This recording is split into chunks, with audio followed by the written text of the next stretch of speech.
Hello दोस्तों, नमस्कार। स्वागत है आपका हमारे YouTube channel mister SP point में। दोस्तों, आज हम BA second year economics second paper का तीसरे वीडियो का पार्ट 2 लाए हैं। हमने 3 वीडियो पढ़ाया था, जिसमें से हमारा 2 वीडियो कंप्लीट था। उसके बाद तीसरे वीडियो का पार्ट 1 रेगनर एवं नर्स का सिद्धांत हमने बताया था। आज उसी का पार्ट 2 है। यहाँ पे आप लोग देख रहे होंगे दूसरा हेडिंग जो हम लोग यहाँ छोड़ दिए थे। हम बोले कि आपको अगले वीडियो में बताएंगे। तो दूसरा क्या है, जनसंख्या की तीव्र गति के बढ़ने के कारण एवं विकास अंतराल। तो दोस्तों, आप लोग वीडियो में अंत तक बने रहिए। यदि कोई भी साथी, कोई भी छात्र छात्राएँ नया आए हों हमारे इस वीडियो में, तो आप पहले हमारे डिस्क्रिप्शन में जाकर हमारे पुराने वीडियो की लिंक इकोनॉमिक्स की जो मैंने इस पेपर का डाला है, वहाँ से आप हमारे इसके पहले वीडियो देख सकते हैं। 2-3 वीडियो जो अपलोड किया है, तब इसको देखेंगे तो बहुत अच्छे तरीके से आपको समझ में आएगा। यदि आप डिस्क्रिप्शन में से हमारी लिंक नहीं पा पाते हैं, तो आप हमारे प्लेलिस्ट में प्रोफाइल के चैनल में जा कर के प्लेलिस्ट में जाइए। वहाँ पर आपको प्लेलिस्ट के रूप में मिल जाएगा हर एक पेपर का वीडियो। तो चलिए वीडियो को शुरू करते हैं। तो देखिए, हम बात करेंगे कि जो हमारा जनसंख्या तीव्र गति से जो बढ़ता है, इसके बढ़ने के कारण विकास अंतराल में जो प्रभाव होता है वो क्या पड़ता है। तो देखिए, यदि नेशनल इनकम अर्थात एनआई, यदि नेशनल इनकम की बढ़ने की दर पॉपुलेशन की बढ़ने की दर से अधिक हो जाएगी, अर्थात एन आई नेशनल इनकम और ये ग्रेटर देन पी, तो इसको हम लोग क्या बोलेंगे, एन आई जो नेशनल इनकम है ये क्या है, किससे बढ़ रही है, नेशनल इनकम की बढ़ने की दर पॉपुलेशन की बढ़ने दर से अधिक हो जाए, अर्थात राष्ट्रीय आय जो होती है ये हमारे जनसंख्या की बढ़ने की दर से ज़्यादा हो जाए, तो हमारा अर्थव्यवस्था क्या करेगी, विकास करेगी। आप लोग जानते हैं जनसंख्या से ज़्यादा अगर हमारी राष्ट्रीय आय बढ़ेगी तो हमारी अर्थव्यवस्था विकास करेगी और प्रति व्यक्ति आय भी बढ़ेगा। आप लोग जानते हैं जब राष्ट्रीय आय बढ़ेगा तो हमारा प्रति व्यक्ति आय बढ़ेगा,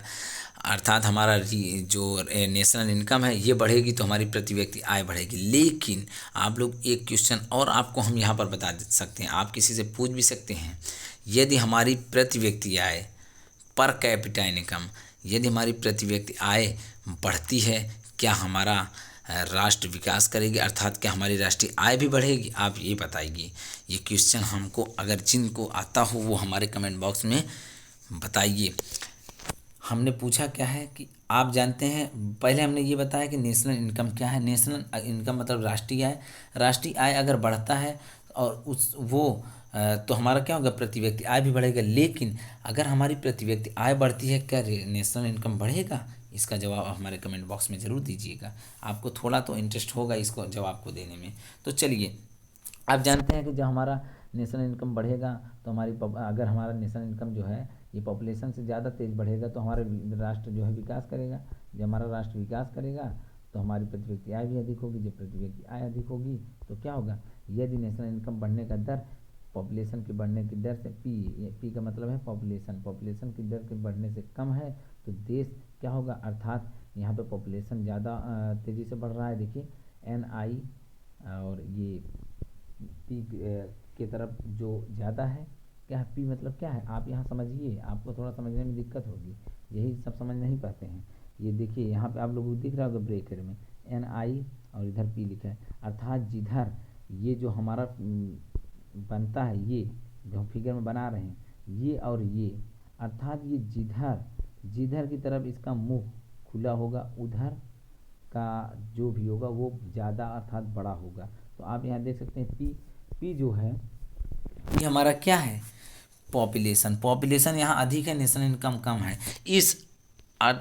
इसका मतलब ये है कि हमारा अर्थव्यवस्था विकास नहीं कर पाएगी, मतलब अर्थव्यवस्था हमारा विकास नहीं कर पाएगी। यहाँ हो सकता है कि प्रति व्यक्ति आय में भी वृद्धि हो, लेकिन हमारी अर्थव्यवस्था विकास नहीं कर पाएगी। हमने अभी क्वेश्चन बताया था, शायद आपको यहाँ पर ये ज़रूर पता चल जाए कि उसका आंसर क्या है जो मैंने अभी पूछा था। यहाँ पे देखिए, प्रति व्यक्ति आय में भले ही वृद्धि हो, लेकिन यहाँ नेशनल इनकम पॉपुलेशन से कम है, मतलब पॉपुलेशन की दर से कम तेज़ी से बढ़ रही है, फिर भी हमारा प्रति व्यक्ति आय अधिक है। तो चलिए आप लोग कॉन्सेप्ट को समझिए बस। तो देखिए यहाँ पर हम बताते हैं आपको तीसरा जो है, तीसरा ये हम क्या बता रहे हैं आप लोग अच्छे समझिए। जो नए छात्र हों, नए विद्यार्थी हों, नए दोस्त हों, नए साथी हों, उन लोगों को समझने के लिए बहुत ज़रूरी है, क्योंकि अगर वो समझ गए, जो जो पुराना वीडियो देखते आ रहे हैं उनके लिए बहुत ईजी है, वो समझते आ रहे हैं, वो तो अच्छे से अच्छे कमेंट कर रहे हैं हमारे लिए। हाँ, हमें बहुत अच्छे तरीके से समझ में आ रहा है और आपका बताने का तरीका भी बेटर है और हम और अच्छे से बताने की प्रयास कर रहे हैं। तो देखिए, social and economic change, social and economic change को क्या कहेंगे? सामाजिक एवं आर्थिक परिवर्तन। क्या? सामाजिक एवं आर्थिक परिवर्तन, सोशल एंड इकोनॉमिक चेंज। इस पे हम कुछ पॉइंट पे बात करेंगे। सबसे पहले सोशल एंड इकोनॉमिक चेंज विकास के गति को प्रोत्साहित और हतोत्साहित दोनों करते हैं। क्या करते हैं? सामाजिक एवं आर्थिक परिवर्तन क्या करते हैं?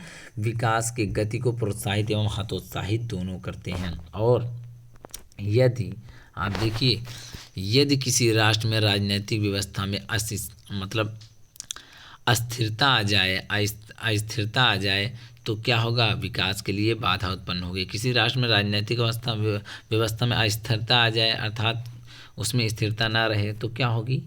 विकास के लिए बाधा तो उत्पन्न होगा ही, क्योंकि राजनीति भी हमारे देश के लिए बहुत ही इम्पोर्टेंट रखता है। और देखिए तीसरा पॉइंट में क्या है? अल्प विकसित राष्ट्रों की सबसे बड़ी कमी क्या है? आप यहाँ पर बहुत ही ध्यान से समझिए।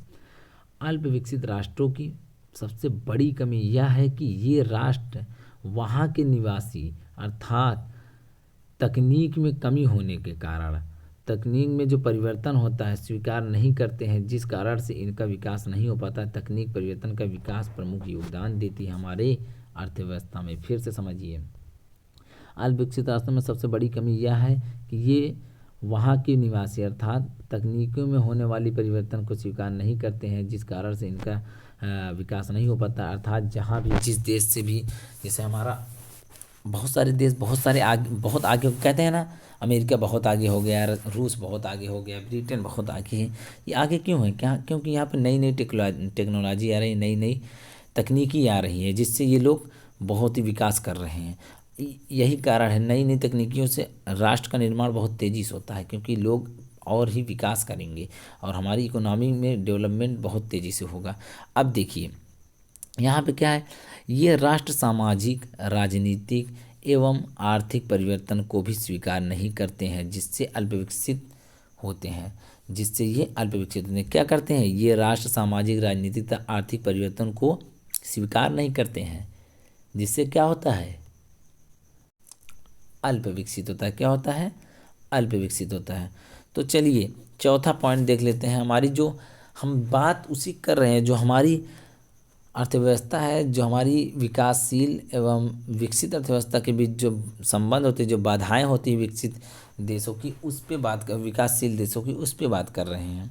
तो देखिए अंतर्राष्ट्रीय बाधाओं में क्या आगे, क्लासिकल अर्थशास्त्रियों ने क्या कहा है? क्लासिकल अर्थशास्त्रियों ने का मानना है कि व्यापार व्यापार जो विकास को सहायता प्रदान करता है, हमारा जो व्यापार है वो हमारे राष्ट्र, अर्थात हमारे अर्थशास्त्र जो है, हमारी इकोनॉमी जो है उसको बढ़ावा देता है, सहायता प्रदान करता है। व्यापार विकास को सहायता प्रदान करता है। अतः अंतर्राष्ट्रीय व्यापार बढ़ाने के एक अल्पविकसित देश का विकास दर क्या होता है? बढ़ सकता है। यहाँ लिखना चाहिए, यहाँ बढ़ सकता है। कह सकता है? बढ़ सकता है।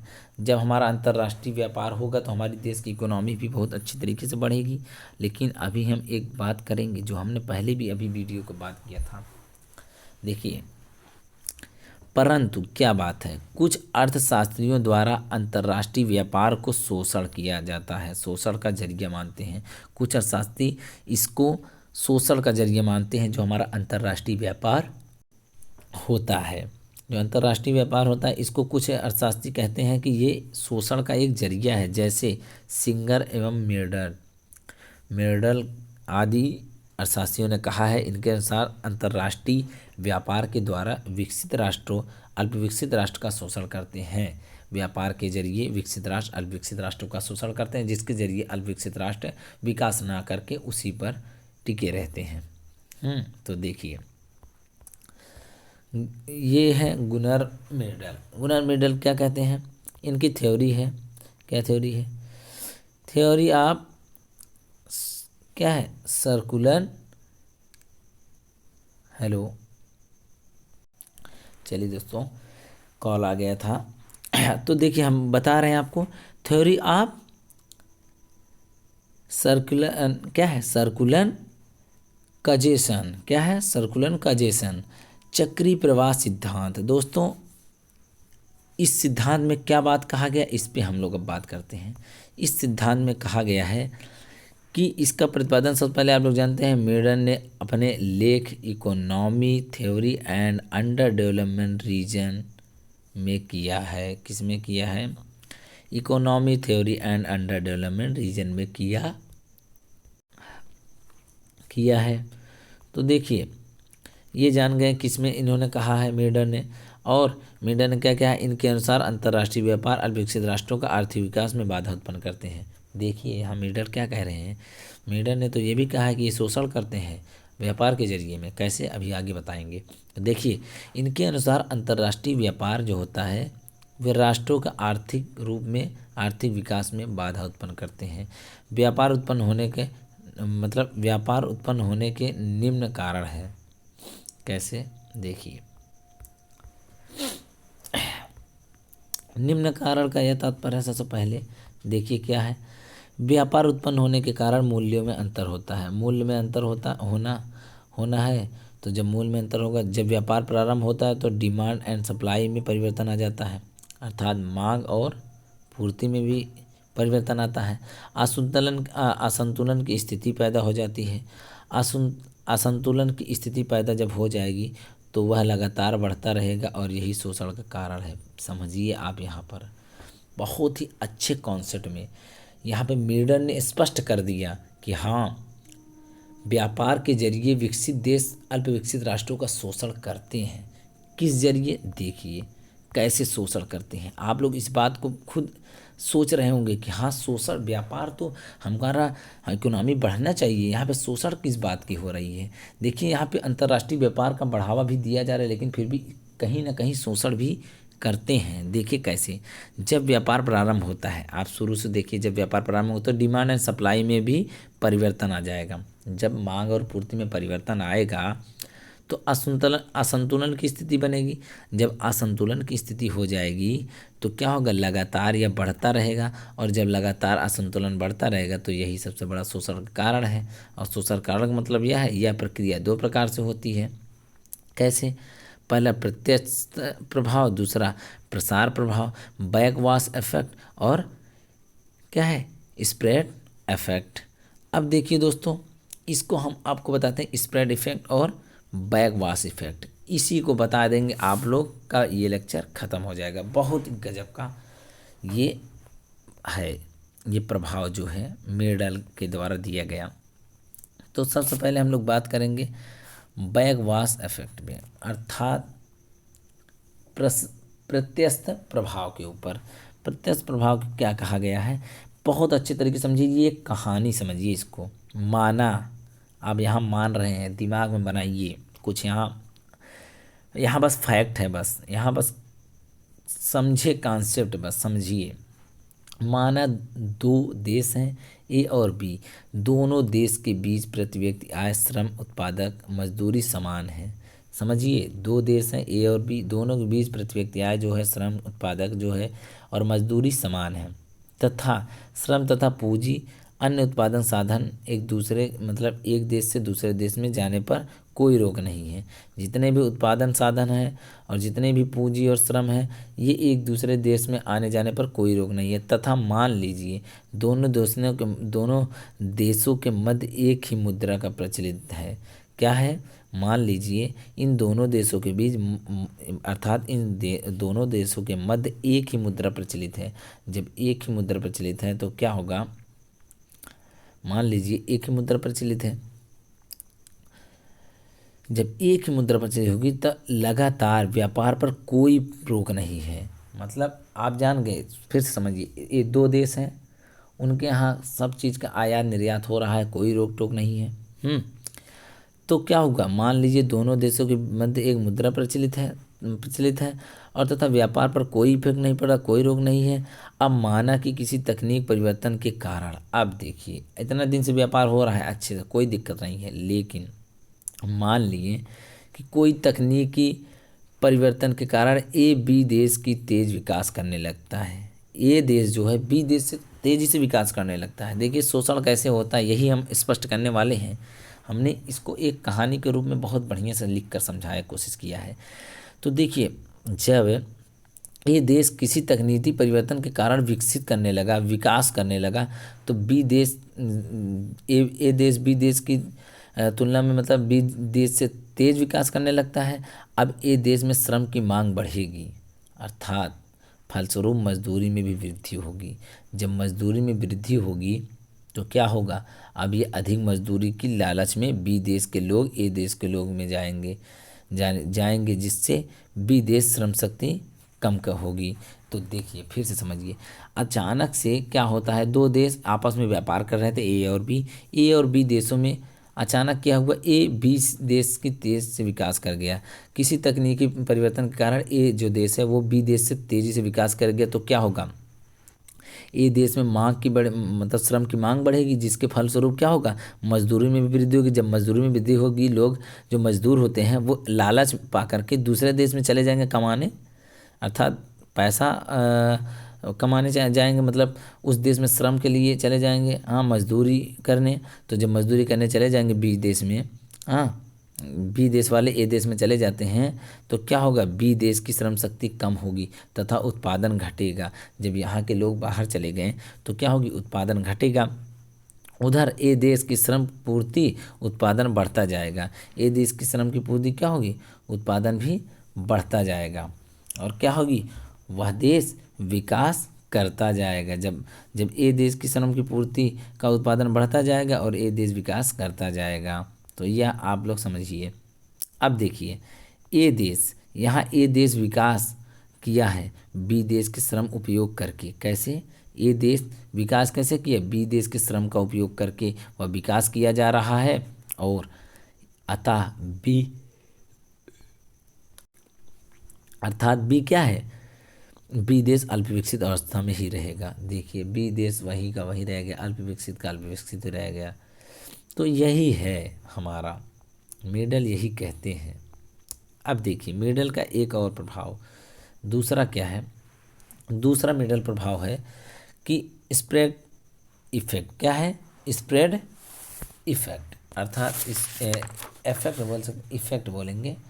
तो इसको हम लोग क्या कहेंगे, यहाँ पे कहेंगे कि प्रत्यस्थ प्रभाव के फलस्वरूप प्रसार प्रभाव भी दिखाई देगा। जैसे यदि बी देश, वही बात कर रहे हैं, बी देश व्यक्ति ए देश के में काम के लिए जाएगा, बी देश का व्यक्ति ए देश के व्यक्ति मतलब ए देश में जाएगा काम करने, तो वहाँ नई तकनीकी सीख कर वापस आएगा, अर्थात नकल मारेगा, अर्थात उसकी कॉपी करेगा। जैसे अभी किसी देश में कोई आदमी, कोई भी मज़दूर गया है वहाँ पर पैसा कमाने, वहाँ मज़दूरी करने, वहाँ से कुछ चीज़ें नई तकनीकें जो है वो सीख लिया और सीख कर वापस आए और अपने बी देश में ही इसको लागू करेगा, तो यहाँ बी देश का विकास प्रारंभ होगा और प्रारंभ हो सकता है, होगा ही। तो आप समझ गए होंगे कैसे ए देश का विकास हुआ।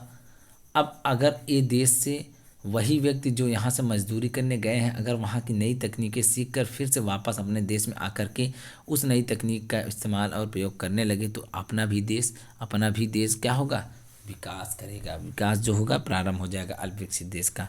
तो देखिए अब लेकिन यहाँ परंतु बात हो गई है, परंतु प्रत्यस्थ प्रभाव का परिणाम प्रसार प्रभाव से अधिक होगा। मतलब दो प्रभाव बताए ना, परंतु ये प्रत्यस्थ प्रभाव का परिणाम जो है ये प्रसार प्रभाव के परिणाम से अधिक होगा। यदि प्रत्यस्थ प्रभाव अधिक होगा तो यह प्रथा निरंतर चलती रहेगी। और अल्पविकसित देश हमेशा अल्पविकसित ही रहेगा। हमने बताया ए और बी देश की कहानी, कैसे ए देश विकसित हो गया और कैसे बी देश वहीं का वहीं रह गया। और वही है, अगर यह निरंतर चलता रहा तो वह देश अल्पविकसित का अल्पविकसित ही रह जाएगा। ये आप लोग जान लीजिए। अब यहाँ आपको फिगर दिख रहा होगा, आपको फिगर में बहुत अच्छी तरीके से हम समझाने वाले हैं। बस यही फिगर समझा दिए, समझिए, वीडियो ख़त्म हो गया। आजकल वीडियो लंबा बन जा रहा है, मेरा लगभग आधा आधा घंटे का वीडियो बन जा रहा है। इसके लिए आपको यदि कोई प्रॉब्लम हो तो आप हमारे कमेंट बॉक्स में बताइए, जी हाँ इसको हमको और छोटा पार्ट करके बताइए, तो हम और छोटा पार्ट करके बताने की कोशिश करेंगे। लेकिन आधा घंटा बहुत ज़्यादा नहीं है, क्योंकि समझाने में, कॉन्सेप्ट क्लियर करने में समय लगता है, और हम ज़्यादा शॉर्ट वीडियो बनाने लगेंगे तो बहुत सारा वीडियो हमको बनाना पड़ेगा। और आप लोग इतना तो समय दे ही सकते हैं, आधा घंटा, अगर इतना समझना चाहते हैं तो चलिए देखिए क्या है। यहाँ बात ये है कि यूएसए और इंडिया का यहाँ डिमांड एंड सप्लाई जो लेबर है, इस पे हम लोग फिगर बनाए हैं।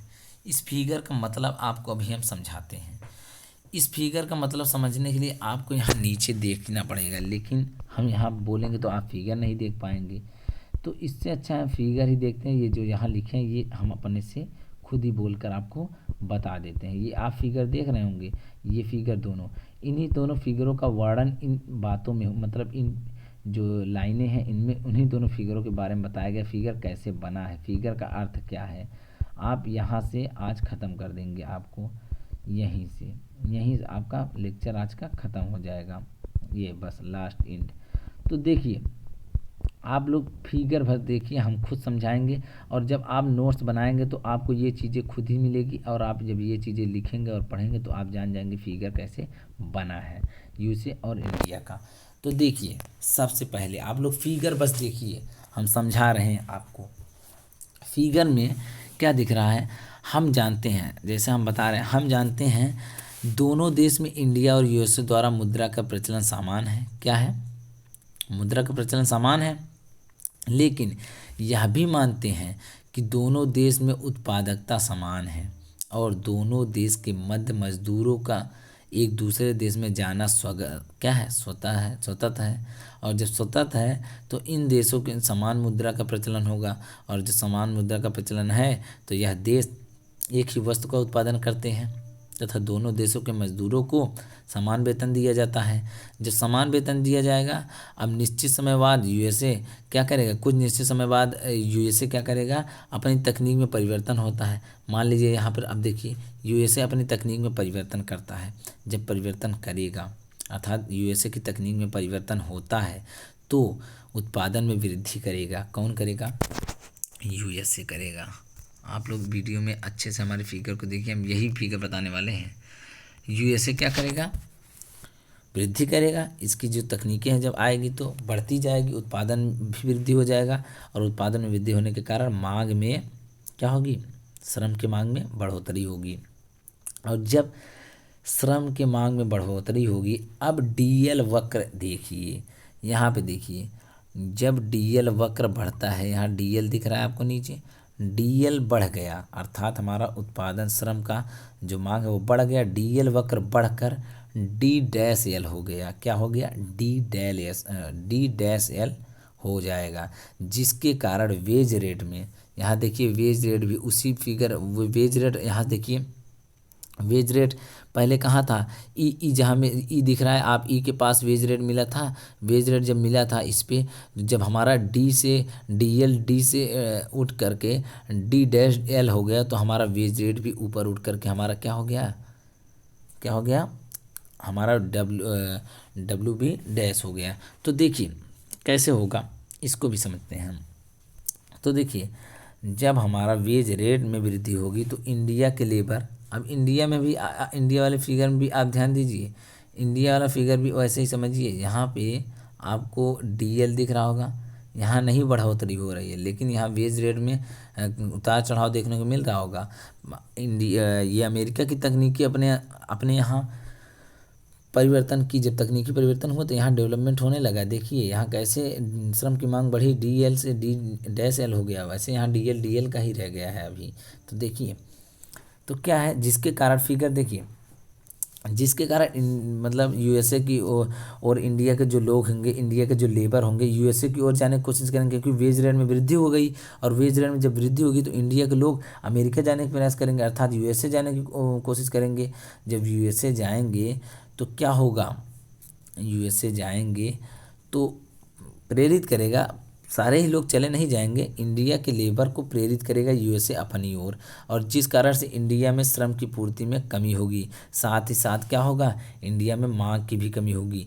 जब मांग तथा उत्पादन कम हो जाएगा तो दूसरी ओर यूएसए में जो दूसरी मजदूरी जो मजदूरी है उसकी तकनीकी में वेज रेट में जो हुई थी वह भी इंडिया के लेबर की पूर्ति बढ़ाने के लिए घटकर वेज रेट बी डैश हो जाएगी। नहीं समझ रहे हैं आप, फिर से समझिए अच्छे से। देखिए हम बात की इंडिया के लोग वहाँ जाने की इच्छा करेंगे क्योंकि वहाँ वेज रेट बढ़ गया, अमेरिका यूएसए में। जब यूएसए में वेज रेट बढ़ा तो इंडिया के लेबर को वह प्रेरित करने लगा, अपनी ओर खींचने लगा, जिस कारण इंडिया के लोग जो श्रम की पूर्ति की कमी होने के कारण साथ साथ इंडिया में मांग की कमी होगी। तो जब आएगी तो यहाँ की जो उत्पादन कम हो जाएगा, इंडिया का उत्पादन कम हो जाएगा। और दूसरी ओर यूएसए में जो मजदूरी दर तकनीकी परिवर्तन जो वेज रेट है वह हुई थी इंडिया के लेबर की पूर्ति बढ़ने से।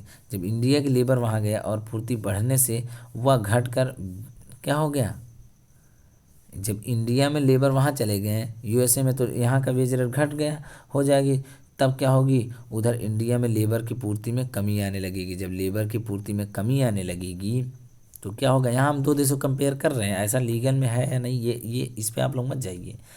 जब यहाँ लेबर की कमी हो जाएगी, कमी होने के कारण मजदूरी की दर में वृद्धि होगी। आप जानते हैं जब मजदूरी बढ़ाई जाएगी तो क्या होगा, वह डब्ल्यू डैश दिख रहा है आपको, वे क्या है, बढ़ गया, वेज रेट हमारा बढ़ गया। जब बढ़ गया तो क्या हो जाएगा, इसमें स्थिति में डब्ल्यू बी डैश जो दिख रहा है आपको, डब्ल्यू बी डैश यहाँ यूएसए में डब्ल्यू बी डैश यहाँ बढ़ के चला गया, और इधर क्या हुआ, बराबर डब्ल्यू डैश ए डैश। हमारे इंडिया वाले फिगर में देखिए डब्ल्यू डैश ए डैश हो गया। जब पुनः संस्थिति की अवस्था कायम हो जाएगी परंतु मेडल का संचयी प्रक्रिया की पूर्ति जो होती है, पूर्ति के कारण लगातार परिवर्तन मांग को इस प्रकार प्रभावित करेगी कि पुनः जो स्थिति है यह संभवतः समाप्त हो जाएगा। क्या हो जाएगा, समाप्त हो जाएगा। तो दोस्तों आप लोग फिगर को अच्छे समझ गए होंगे। ये अगर ऐसी ही स्थिति बनती रहे तो ये समान ही रहेगा। तो चलिए दोस्तों जल्दी से वीडियो को ख़त्म करने की कोशिश करते हैं क्योंकि वीडियो लंबा होता ही जा रहा है। अब थोड़ा सा और समझ लीजिए, यहाँ फिगर ख़त्म हो गया है। इसी प्रकार इन दोनों में, इंडिया तथा यूएसए में मुद्रा का प्रचलन समान है। यह भी मानते हैं कि दोनों देशों में उत्पादक समान होता है तो देशों के मध्य जो मजदूर हैं वह एक दूसरे देश में जाने लगते हैं स्वतः, और इन देशों का समान मुद्रा का प्रचलन होता है तथा देश में ही वस्तु का उत्पादन करते हैं तथा दोनों देशों के मजदूरों को समान वेतन दिया जाता है। अब निश्चित समय के बाद तकनीकी में परिवर्तन होता है। आप लोग हम वही चीज़ पढ़ने लगे जो अभी आपको हमने बताया, हमको यहाँ से बताना चाहिए क्योंकि ये जो पेज पे मैंने पूरा लिखा है यही चीज़ आपको हम फिगर को समझाए हैं। यही आप पढ़ेंगे तो फिगर को समझ जाएंगे, फिगर बना कैसे है और फिगर बनाना भी सीख जाएंगे।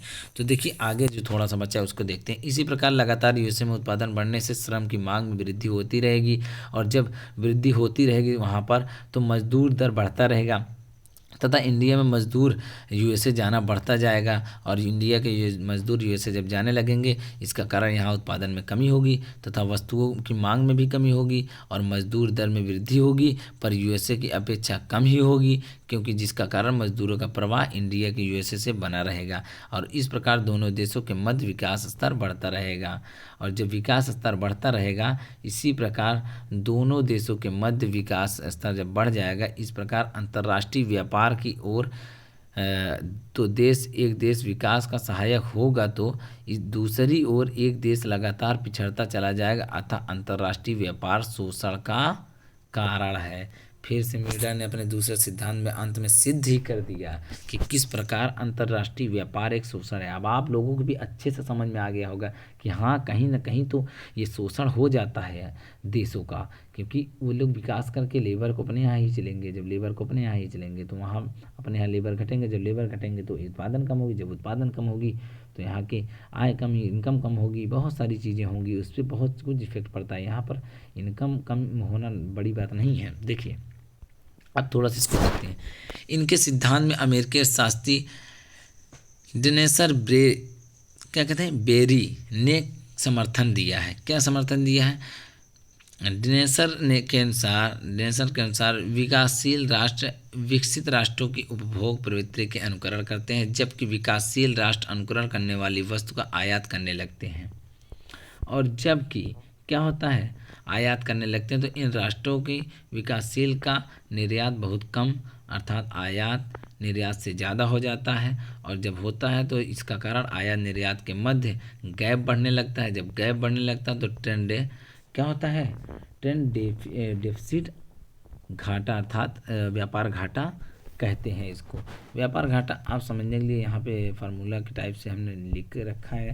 तो इसका ये मतलब है, जो trade deficit equal to export minus import है, इसको हम लोग कहेंगे। ट्रेड का मतलब क्या है, व्यापार, डेफिसिट मतलब है घाटा, व्यापार घाटा बराबर एक्सपोर्ट मतलब निर्यात, माइनस क्या है, इंपोर्ट मतलब आयात होता। आप जान गए व्यापार घाटा बराबर निर्यात माइनस आयात। व्यापार घाटा बराबर क्या करेंगे, निर्यात माइनस आयात, निकल जाएगा हमारा व्यापार घाटा।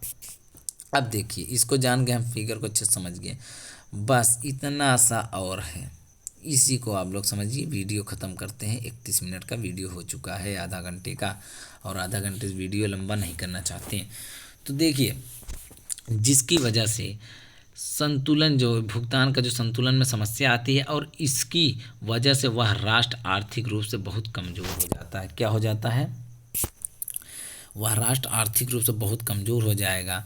भारत में 1990 में भुगतान संतुलन की समस्या आई थी, और जिस कारण से यहाँ आर्थिक मंदी भी आई थी। जब हमारा भुगतान संतुलन की समस्या आएगी तो बहुत प्रॉब्लम होती है, जिस कारण से यहाँ आर्थिक मंदी भी आई थी, और आ भी सकती है अगर आगे चल के हमारा संतुलन गड़बड़ हुआ तो देखिए कभी कभी विकसित राष्ट्रों द्वारा जानबूझकर किया जाता है ये काम।